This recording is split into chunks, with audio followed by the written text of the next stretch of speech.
What's happening, guys? Jim the Game Guru. Let's get into some Flamme Rouge. Man, I love saying that. Flamme Rouge. Alright, so this is super awesome, unique game. It's very, very easy to play. I mean, it is easy. And it's so awesome because it has replayability, because you can build the tracks differently every single time you play it. Here we go. Take a look at the box. There's the box. Let's flip it around for you guys. Take a look at the back. There we go. Flamme Rouge. Now, I'm going to go over the base game, and I'm going to show you guys the expansions. So I have two expansions right here. I have the Medio and the Peloton expansion. So I'm going to show you both of these. Now, when I do a little how-to here, I'm going to do try to do like a little 3-player simulated how-to. And I'm only going to do that with the base game. I'm not going to throw in the expansions, but I will show you the expansions. I just won't have them in the how-to keep the how-to as simple as possible.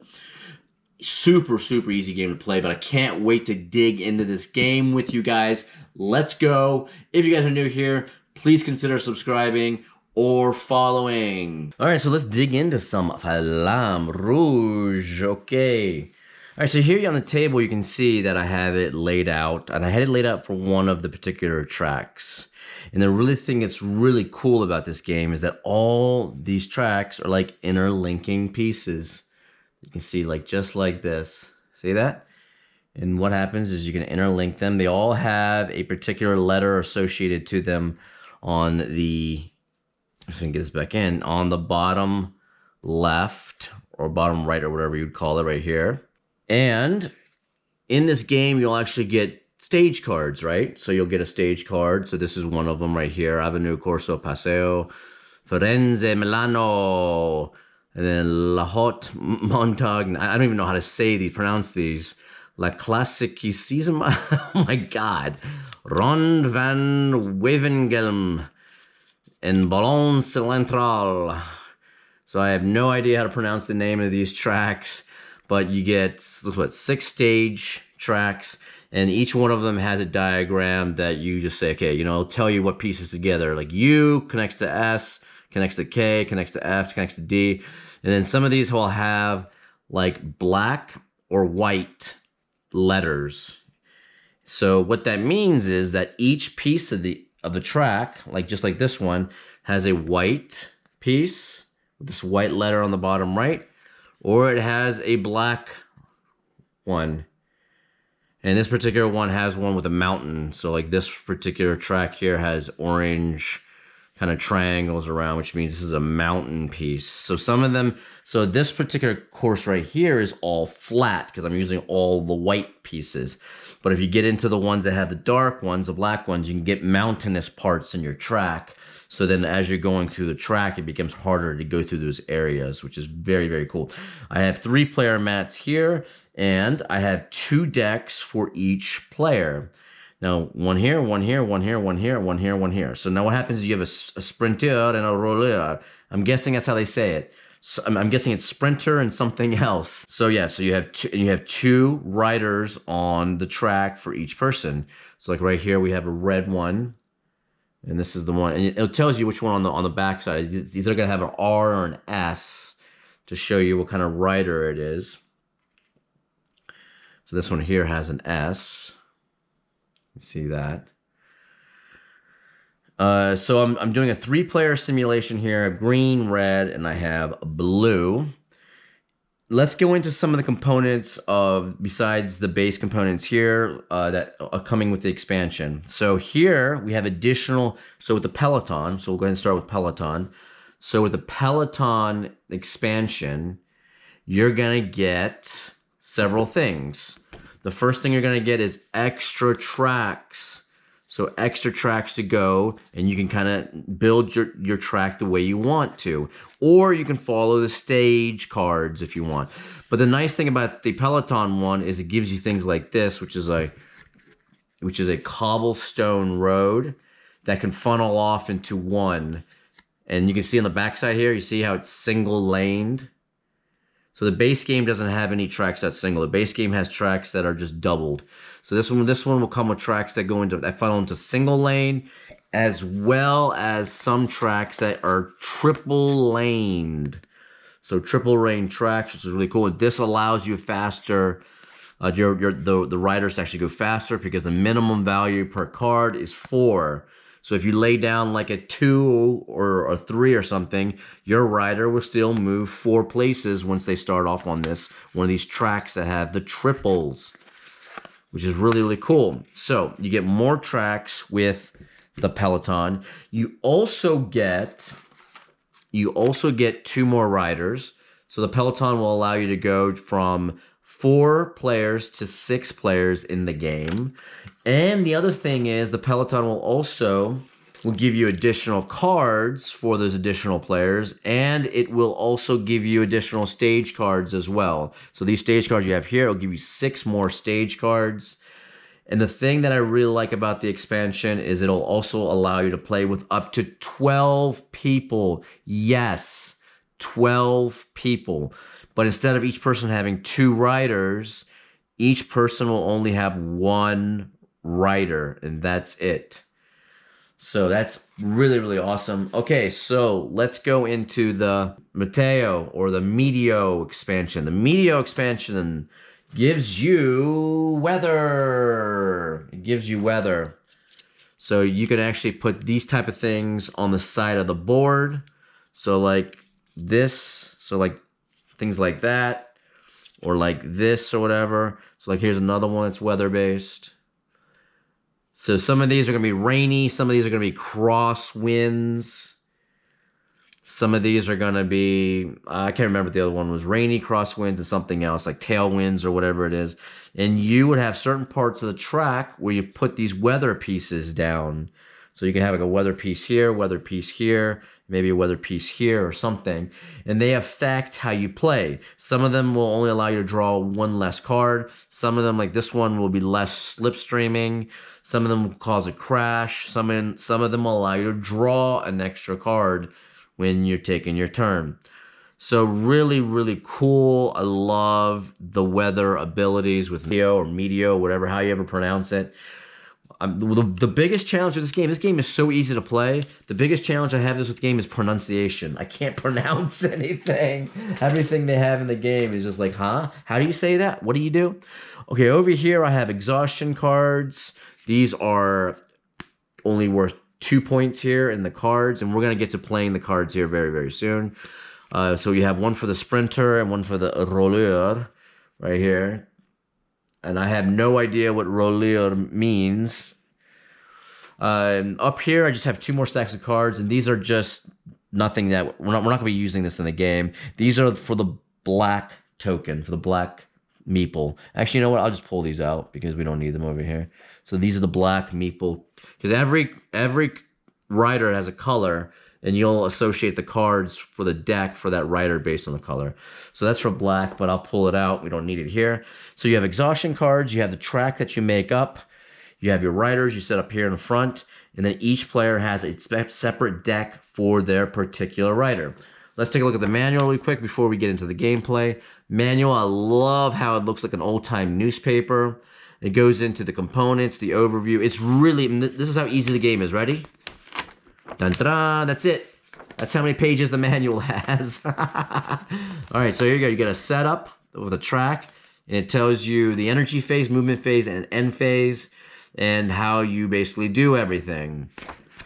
And then that's it. And it goes into additional rules with mountains. So if you end up playing the harder courses with the mountains, it tells you exactly what to do. Now, there's also reference cards. Let me go ahead and take a look at the reference cards here. It tells you what to do. And now, how easy is this game? This is how easy it is. First you have an energy phase. You choose a rider, you draw cards, you play and recycle, and then you repeat for the other rider. Then you have a movement phase. Reveal all energy cards, move all riders forward on the track. Then you have an end phase, which is remove the played cards, apply slipstream, and assign exhaustion cards. That is it. That is all you do in this game. Now I'm going to get into the slipstreaming and the exhaustion cards as we kind of play and what everything means as far as the recycling. Okay, let's play. Let's do it. let's rock. Don't worry about these tracks up here. These, of course, come with the expansion. I'm just going to throw them up there. These are just extra crap up here. All right, so let's go ahead. I'm going to pull 4 cards now for green for the sprinter. And then this is going to make their hand. So they have a 9, 3, 4, 5. All right? So I can pull one out that I'm going to play. So what you do is you pull a card out. Let me get rid of this reference card. You pull a card out and you put it down. This is the card you're going to play. The other ones that you pull, they get recycled. So what happens is they go underneath the deck face up like that. They go underneath the deck face up like that. Eventually what's going to happen is when your deck runs out of the face down cards and it's all faced up, you're going to reshuffle them. Okay, so let's do the same thing with this roller. Let's pick one. I will do 5. Screw it, we'll do 5. Okay. Recycle these. Obviously, when you're doing all of this, you're not going to show people your cards. You're not going to be like, hey, this is what I've got. This is all in secret. Everybody picks their cards at the same time in secret. So player 2 is going to go pop, pop, pop. We'll go ahead and draw 4. What are they going to do? This person's going to do a 9. Whatever. We're going to get really aggressive with this person because I want to show you the different scenarios of, you know, if it's good to be aggressive or if it's good to stay back. 1, 2, 3, 4. And then this person here is going to have, let's see. Let's play a 3. Whatever. Let's play a 3. Okay. We're going to go ahead and recycle these. Did I put these face up? Yes, I did. Good. Let's go down here. Put this back in the thing. Recycled. So I don't have a lot of room, so I'm going to have to do something. I'll just do this. Okay. Those 2 cards. Go here. 1, 2, 3, 4. And this person's going to pick a 2. We'll just pick a 2 for this person. Right here. All the other cards get recycled. Now, what happens in this game is that the cards you play, and this is the thing that I love about this game, the cards you play are gone. Once they're used, they're gone. So your deck becomes smaller and smaller and smaller and smaller as you play. So you got to be very tactful to the cards you're going to play. So we go here like this, 4. Let's see, we're going to go ahead and do, I don't know, we'll do a 5. Now, I'm only going to do 2 rounds of hands just to show you guys how this is played because it's very, very simple. Once you see 2 rounds of play, you're going to know how the game is played. It just basically repeats itself. Okay, so now all the people, all the players pick their cards for both their riders, and then they shove them under the rest of the cards, recycling underneath their deck. Now we get to the next part where they reveal. So the first person that reveals is red. You know why? Because red is the starting rider here. And what happens is you always go the right lane furthest up, going back. So right lane furthest up, going back. So it'd be right lane, left lane, then the next block square, right lane, left lane, then the next square, right lane, left lane, then the next square, and you keep going. So red, so this roller is the first one. They move up 3. They move up 3, Katie. 1, 2, 3. Haha. There we go. So this one's out of the game. So remember, every card you use is out of the game. So now the next one is the blue roller. Let's see what they have. They move up 5. Ready? 1, 2, 3, 4, 5. Exchanging lanes, there's no penalty in movement. So if you go from a right lane to a left lane, that does not cost you an extra point of movement. So that roller is out. We're going to put that up there. Hold on, let me see if I might just move these exhaustion cards down here because it'll make it easier. Okay. Now what is next? The next one is the red sprinter. And what do they have? They have a 9. Jeez. 1, 2, 3, 4, 5, 6, 7, 8, 9. And then you move them to the right. Right lane. Sweet. Holy moly. The next one, the green sprinter. Green sprinter. Where are we here? Green sprinter has 5. Okay. 1, 2, 3, 4, 5. So they're in the left lane now. Right there. See that? Now, The next one is the rouleur on the green. 5. 1, 2, 3, 4. Now the fifth one would have landed right here, but there's no space right there. You know what that means? If you're landing on a space that you can't go in the right or left lane, you cannot go any further. So you have to stay back 1 square. So that's where they are. And then final, it's going to be the sprinter, blue, and he just chose 2. 1, 2. That's it as they move up. Now, in this game, the exhaustion cards get applied to any rider that has an empty square in front of them. An empty square in front of them. Those are the ones that get the exhaustion cards. Okay, but first we're going to go ahead and we're going to apply slipstreaming. So slipstreaming, we're not going to have any slipstreaming right here. Slipstreaming, what happens is whenever you have a pack of riders, so just 2 or more riders that are together in a square, and there's only 1 square, empty square, separating them, between them and the riders in front of them, then all that entire pack gets to move up 1 block. So this is not a pack. That is not a pack. This right here is a pack. So they get to move up 1 block if a rider was right here. But there's no rider there, so they don't get to slipstream. So slipstreaming is only if there's an empty square between 2 different packs. That is how you do the slipstreaming. Okay, so since we can't do slipstreaming here because there's no 2 packs that only have a space in between missing, then we go ahead and apply the exhaustion cards. Exhaustion cards are any riders that have an empty space in front of them. Ooh, okay. So the red sprinter gets an exhaustion card. So we're going to go over right here and slap it. And this is going to go recycled right underneath here. Okay. The blue rouleur gets... Oh, wait a minute. Did I do R on that one? Let me just check. Yep. I need... Each card has an S or an R at the bottom, so you need to match up. So I accidentally grabbed an R. I stuck it in there. Should have been the S right here. All right, so now the R goes to the blue. It's over here on their deck. So this game basically simulates like almost like a real race. And then this S blue also gets one. So this game kind of simulates like real biking in a way that if you go balls to the wall and you get your rider way up in front of the pack, eventually you're going to get tired because they're just going crazy nuts as fast as they can, right? So they get an exhaustion. Or if you stay too far back, eventually you're going to need a lot of energy to catch up to everybody. So you get exhaustion going that way as well. All right, so that's it for that particular round. Let's get into the next round. You see how easy this is. Ready? 1, 2, 3, 4. All right, for this second round, I went ahead and I chose all of the cards already, so that way we're not going through that again as far as on the video. All right, so let's take a look at who is first. Again, we go from first to last as far as looking at resolving the cards. So first, we still have the sprinter in red. And let's see what they have. This time they have a 3. So we have a 3. Let's go ahead and put that 3 up and out. It's gone. 1, 2, 3. So they decided to play something a little less and hoping that some of these other people can catch up and get past them, maybe. So they don't have to get another exhaustion card. We'll see.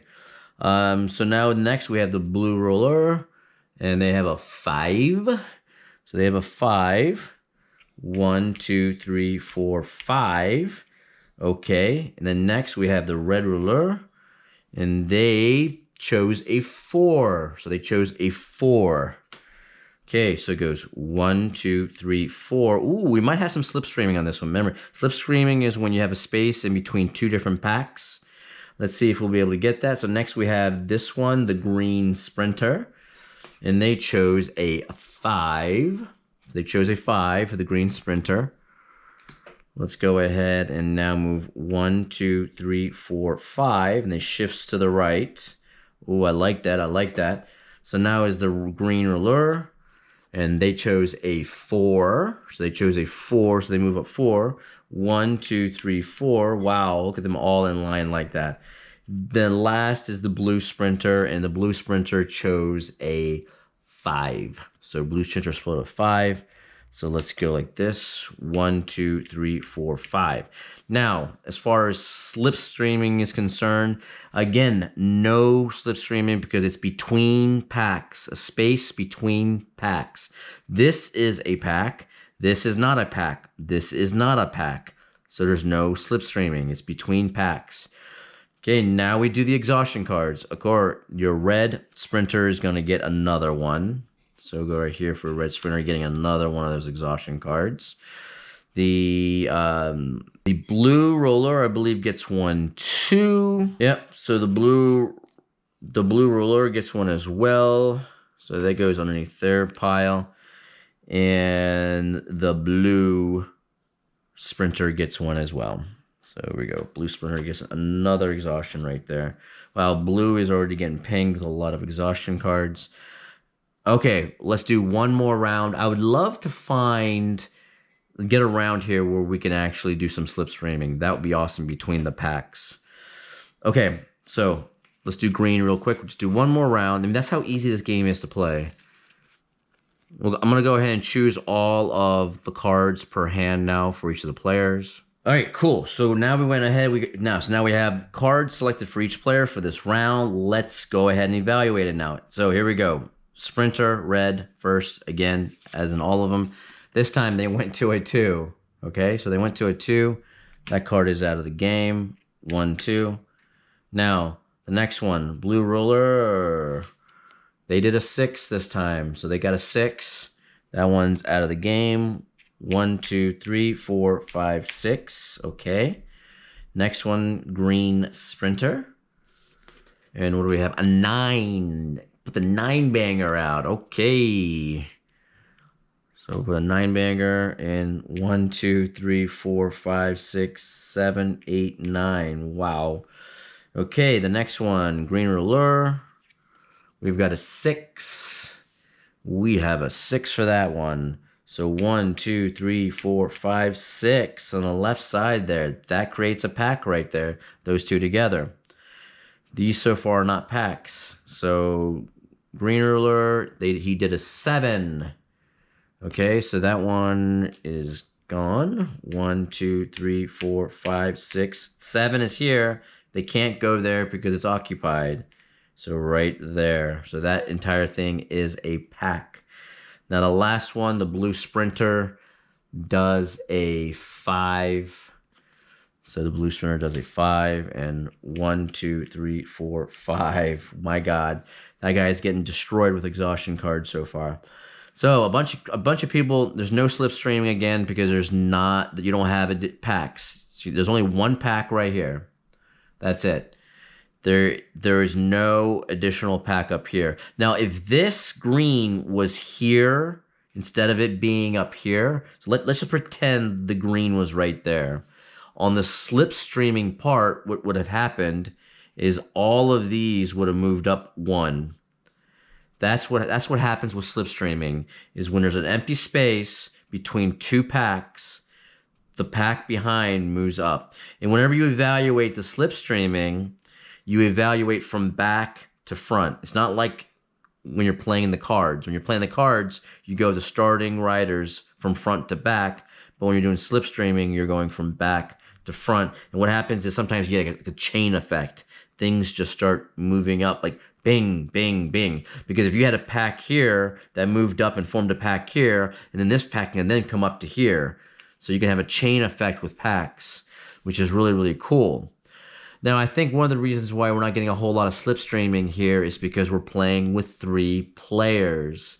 Now, if we added the 4th person, because the base game supports up to 4 people, if we added the 4th person to this game, there probably would have been a little bit more slipstreaming and a little bit more of the packs formed on the track. Or if we even went up to 6 people using the Peloton expansion, and having 6 riders on there would probably be way more opportunities for packs and slipstreaming. But right now with that, there's none. We almost had it right here. Okay, so now we go ahead and evaluate exhaustion. So the green sprinter gets 1 this time. So again, it becomes recycled at the bottom of their card. The blue roller gets another one. This is like, I think this is the third one in a row he's gotten. The sprinter and the roller for both the Reds get an exhaustion card. There you go. And then the sprinter for the blue gets an exhaustion card. So it's like the green has done for the most part pretty good with the exhaustion cards because they haven't really nailed them. Only the sprinter green has gotten one. The roller for the green hasn't gotten a single one. And this is basically how you play the game. I mean, it's really, really easy. Now, this being the vanilla track, though. So this is a very vanilla track. It's just very flat, nothing else going on. So this is the way the gameplay is going to be. You could mix it up because, again, like I said earlier, with the tracks, some of the tracks have mountainous sides on the back side of the tracks because each one of these track components are double-sided. Some of them will have the back sides with mountain or downhill, and then that will change the value of your cards that you play. And then there's obviously the tracks that I showed you earlier with the Peloton expansion, where you have the triple lanes that make you go even faster, and then you have the cobblestone, which will restrict you down to one single lane on some of the tracks, which is really awesome. So you have things like that can manipulate the movement on the tracks and what cards you play. So you got to be careful not to play the wrong card on a particular track that might give you more movement. And then there's the Meteo expansion where you can add weather to each part, like certain long parts of the track, to then change how many cards you can play or whether or not you get in a crash or whatever. Super cool game. Super, super easy. I absolutely love how modular these tracks are. So if you go with the stage cards like this, you can do this if you want. And some of them are actually harder than others because some of them will have the mountainous stuff. Or if you don't want to do that, you can create your own track the way you want to. I mean, they have guidelines in the manual that say, hey, you should create it like this. You should follow these specific guidelines just to make the game fun. Because if you go to some crazy extreme way of creating a track, it may not work well, right? It may not gel right as you're using it. But yeah, just the fact you can build your own track is freaking awesome. Simple gameplay, you gotta go through, and then the first person that basically crosses the line right there at the very end wins the game. Yeah, but that's it, guys. That is it. I am Jim, the Game Guru. I hope you enjoyed this video. If you like this video, please like. If you're new here, please consider subscribing or following. And I hope you guys enjoyed showing you this game of Flamme Rouge. I think it's super, super unique, and I'm definitely going to be playing this game a lot. I feel like it's one of those games that every now and then I'm going to go to just because it's so different than all of my other board games. It's just so different. And I think you could play this with anybody. I would love one day to try this with 12 players as well, to see how the single rider per player with 12 people, that would probably be really, really nuts trying to play a game like that. But anyway, guys, I'm out of here. I will see you in the next video. Bye, guys.